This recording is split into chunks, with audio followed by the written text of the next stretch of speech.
Hi, my name is Sarah. My channel is knottygnome Crafts, and today we're here to chat about my 5 handmade essentials.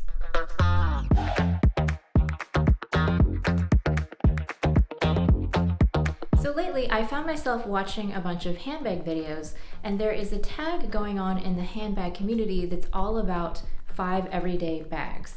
And each person talks a little bit about what they would choose as their work bag or their travel bag or their date night bag.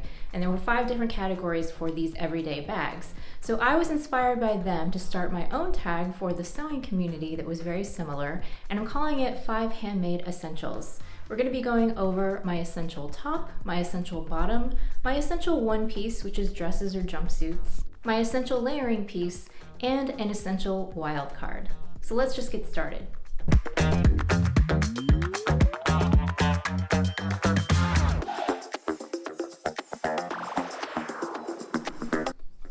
My essential top is the McCall's 6649. This is an out of print pattern for a shirt. It's a Laura Ashley pattern. And it's really kind of a shame that this is out of print because I just think it's a really good pattern. There's actually several different views that you can do, but for this one I did the most basic classic shirt view. I made this shirt back in 2018 and I followed a Craftsy course called the Classic Tailored Shirt. And I highly recommend that course. I'm not an affiliate or anything, but I just really got a lot out of it. It was the first time that I had done flat felled seams. I made this whole shirt on my sewing machine. I didn't use my serger at all. And I'm just really proud of the results that I got. It's not perfect, but for my skill set at the time, I feel like I did a really good job and it really expanded my knowledge of shirt making. The fabric that I used is a lyocell denim that I got from Joann Fabrics. They do carry this denim. I've seen it in the store recently. I think they have a couple different colors. And the fabric is just really, really nice because it has this beautiful drape. And I absolutely love this shirt. I wear it all the time. I find that it's very versatile because you can wear it all year round. You can wear it buttoned up as a classic shirt, or you can wear it open as the layering piece. You can tie it at the waist. You can roll up the sleeves. There's just so many different ways to style it, and I really like that this shirt has been in my closet for such a long time and it's still going strong. I honestly don't see a lot of wear on it, especially for being something that is so old, and I plan to continue to wear this as long as I can because it is definitely my essential top.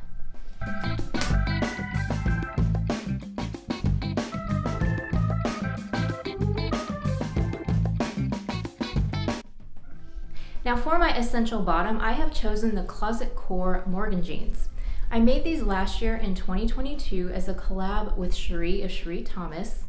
The fabric that I used is a Mind the Maker denim, which is a non-stretch denim, and it's turning out to be my favorite denim. I made a couple of items out of this same denim, but in different colors, and I've actually bought more of it in more colors because I really do like it so much. For me, it's the perfect weight. It's thicker, but it's not too heavy. It's very sturdy, but it's flexible. And it sews really easily in my machine, which is important for denim because it can get so thick. Now, when I finish these jeans, and I do have a full review that I will link up in the cards in case you're interested in checking it out, the waist was a little bit tight, and so they were not very comfortable. And I'm happy to report that after wearing and washing them several times, the waistline has definitely stretched out significantly. There are still certain days when maybe it feels a little bit tight, a little bit uncomfortable at the end of the day, but for the most part I can wear these without any issues. And it's almost certainly a case that the waistband has stretched out because I haven't really gotten any smaller. Now the reason why these are my essential bottoms is because of the wash, I think. First of all, I've always been a jeans and a t-shirt girl. I probably always will be at heart, even though I have expanded recently into the different types of garments that I wear, but I do always love wearing jeans. I have a pretty casual lifestyle. And this particular pair, because it's a dark wash, I feel like it's very versatile. You can dress it up or you can dress it down. It pretty much goes with everything, and because it is a darker wash, I think that it's a little bit easier to dress it up than it is for a lighter wash jean. And it's another piece that obviously I can wear year round, and I actually think that when I was going through my camera roll, I have so many photos of myself wearing these jeans because it's just an easy thing to throw on with a new top that I've made, and it goes really well together. I also just think that the style and the cut of these jeans is very classic. I would call it kind of a slim straight fit, so it has a tapered leg, but it's not super tight to the leg. And I just think that that cut looks good with a variety of tops, whether they're form-fitting or whether they're more loose. And it also looks good with lots of different shoes, everything from sandals to sneakers to ankle boots. So although I now have a nice variety of handmade bottoms in my wardrobe, I definitely think that this was the right pick for my handmade essential bottoms.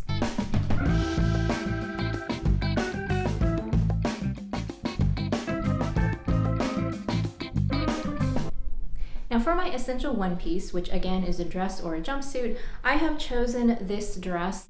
And I'm sure if you're a regular viewer of my channel, you are probably really tired of me mentioning it, but I could not leave this off my list of essentials. I actually tried, I kind of went through my closet and said, can I pick something else? But in the end, I really had to go with this one. This is the Pattern Emporium Every Day's a Weekend dress. I made it in 2022 out of an art gallery cotton spandex jersey, and the reason why it's my essential is because it is so incredibly comfortable. It's definitely secret pajamas. It's the kind of thing that you just throw on and go. I've definitely worn it for lounging around the house. I've worn it out to work. I've worn it on dates. It's another one that you can dress up or down depending on how you style it, and I can also wear it year-round. I've definitely worn it in the past with like a turtleneck underneath and a jacket over the top with tights.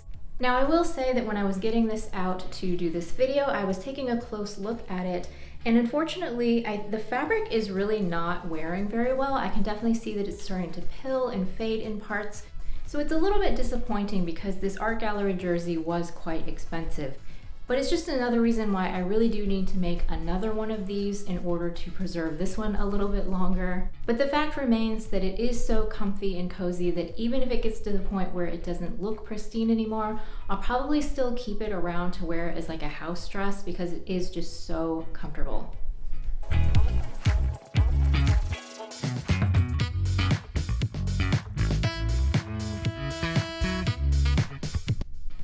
Now let's talk about my essential layer. Now unfortunately, the last two things, I don't have them here to show you because they are packed away in storage, but I do have pictures that I will insert. And I was a little bit surprised actually at the layer that I ended up choosing. I've chosen the Sew Over It 1960s coat that I made last year.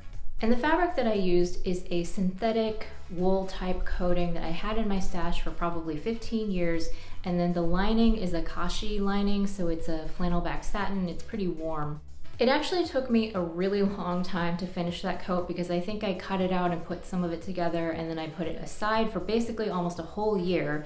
And then I finally got it back out and finished it. And I'm so glad that I did because I wore it so much more than I was expecting. Because it's a cropped coat, but it's actually quite warm for being so cropped, I thought that it wouldn't really be appropriate for any weather conditions, but actually what I found was that when it wasn't super cold, on the really cold days, I would just wear one of my puffer jackets, but when it wasn't quite as cold, I would reach for that coat all the time because I think it just looks really elegant, and being cropped means that it kind of doesn't get in the way as much. It's not as bulky as some of my other coats. And I really enjoyed wearing it, and I got a lot of use out of it. I also think that the navy color really goes with a lot of my wardrobe.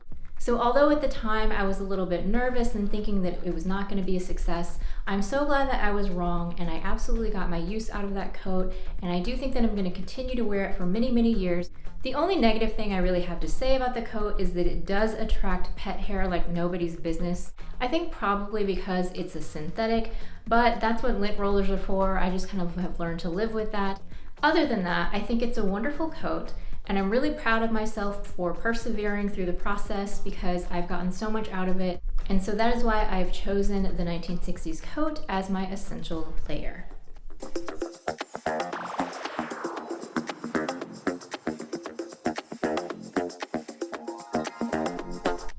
Now the last category is essential wildcard, and basically I'm just classifying this as anything that doesn't fit in the other categories.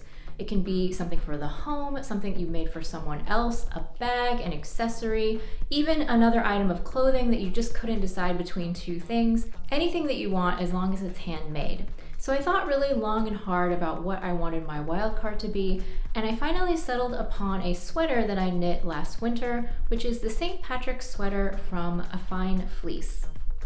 And the yarn that I used is Valley Yarns DK Superwash that I got from Webb's. I had been wanting to knit myself a classic undyed Aran sweater basically for years and years, and I don't know why I never did it. But I finally did last year, and I'm just so in love with the sweater. I wore it constantly during the winter. It's very warm without being too suffocating. I love the classic design. I feel like it's something that will never go out of style. It goes with so many different things. I've worn it with skirts, I've worn it over dresses, I've worn it with pants, I've worn it, well, not with shorts, but probably everything else. And I feel like it really does look good with everything. Pretty much nobody believes me when I tell people that it was not that difficult to knit, and I guess that is another one of the things that I really like about it, is that it looks impressive.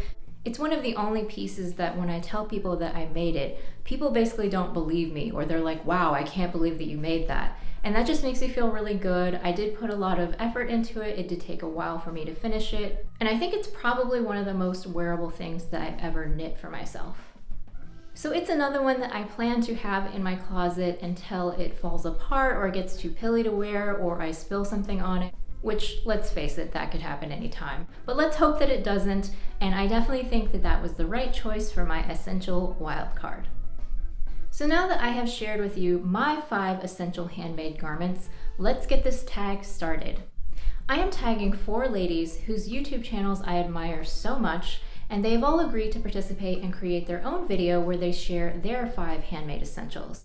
And those 4 people are Amelia from Sew Amelia, Becky from What Beck Sews, Cherie from Cherie Thomas, and Teresa from Lost My Thread. So look forward to seeing their videos upcoming fairly soon. I will tag all of their channels down in the description box, and go give them a follow if you aren't already watching them. I'm also going to create a playlist for 5 handmade essentials on my channel, and if you happen to make a video, even if I didn't tag you, if you mention me in your description box at knottygnome, then I will see that you've made a video and I will add yours to the playlist. So let's get this tag going, share your 5 handmade essentials and tag a few friends, and let's see the beautiful breadth and variety of garments that people consider to be essential in the sewing community. Thank you so much for watching, and if you enjoyed this video, I would really appreciate it so much if you would give me a thumbs up. I'll see you again next time.